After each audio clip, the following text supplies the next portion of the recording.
treating my rental operation like a real business.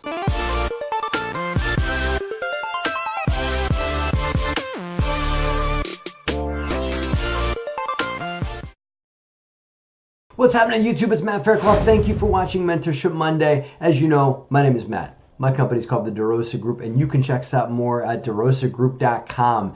Do me a favor, take a minute and subscribe to the station. If you haven't subscribed yet, subscribe. I need your subscriptions. Subscribe to this channel, and that would make me feel great.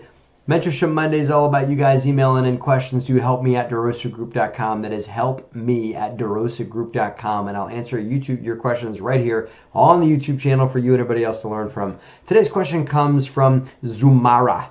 Zumara, thank you for your answer to your Mentorship Monday question. Zumara's got an interesting situation, and it has to do with treating your rental operation like a business, but how much like a business do you want to treat it, right? So Zumara's got herself a 3-family. Exciting. Good job, Zumara.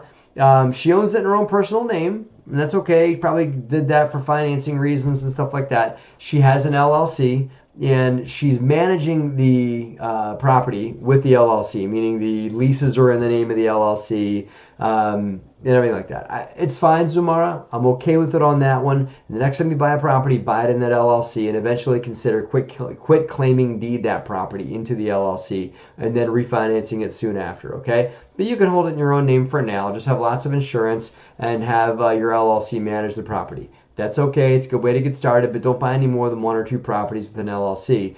Without an LLC. That is business strategy number 1. You need to have an LLC own your real estate, but it's okay if you own it in your own name on the first one. I get it. I had my wife and I had our real estate in our own personal name when we first got started too. I understand why y'all do it. Just you cannot grow very much that way. Okay.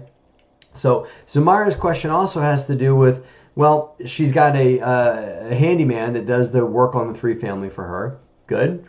You got a local handyman. But she noticed that I said on the YouTube channel that when you have people like that do work for you, they should be employees of you. That is, you only want to bring on employees when you're much, much larger. I mean, I'm talking over 30 units. That's when you want to start having full-time staff work for you, okay? You do not need to have an employee or go get W-2 this person or have them on the books with employer side income tax and stuff like that. All you want to do is get them to sign a 1099, and then when you file your taxes for that property, issue a 1099 to them, okay? And also make sure that they've got business owners insurance for themselves and they're properly insured for themselves as an independent contractor, okay? You do not want them under your umbrella with a 3-family unit because it's not going to produce enough income for you to pay them as an employee. Pay him as an independent contractor, make sure he's insured, make sure he's got coverage, and make sure if he falls down a flight of steps or something like that, then he'll be covered under his own insurance.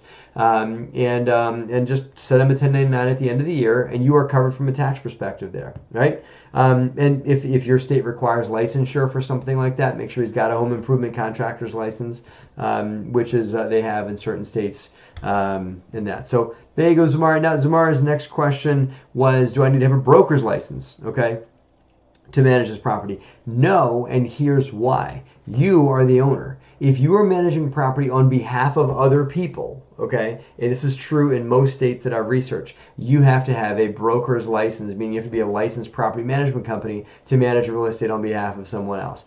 If you are not managing real estate on behalf of someone else, then you do not need to have a broker's license. But Zumara, if you decided to scale up your LLC and get heavy into the property management business, then yes, you need that. But if you own the property in your own personal name and you also own that LLC, that is self-management. That it does not require a broker's license. It's as if you were doing it on your own, because you are.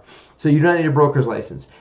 Things like fully licensed brokers license standing behind property management companies and having employees and having an LLC own your real estate are the business side of property ownership. You don't need to do all these things all at once, but you guys want to be walk down the road of having the end in mind. And so if you want to make a full business of this and make this a living for yourself of just owning real estate, then you want to start working your way towards those things, right? Do you want to manage real estate on behalf of other people? If you do, then you want to consider getting a broker's license or a broker or someone with a license to stand behind you and use their license for a fully licensed property management company.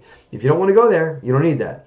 Obviously, LLCs for your real estate, handymen, and things we haven't talked about yet, like insurance for yourself, for your company, and just all those kinds of things are things that you can evolve your way into as you make yourself a more and more established company. But the mistake I see a lot of new investors make is they want to set up all this stuff first. Okay, don't do that. Start getting into a deal and start adding these things on as you do deal number 2, number 3, number 4. Okay? That's what I got for you. Zumara, you're awesome. Great question. Thank you for sending it to help me at DeRosaGroup.com. Thank you guys for watching. And like I said, don't forget to subscribe to this channel. I sure appreciate your subscriptions. You can check out my book, Raising Private Capital, available on Amazon and BiggerPockets as well. Thank you guys. Have a great and profitable week.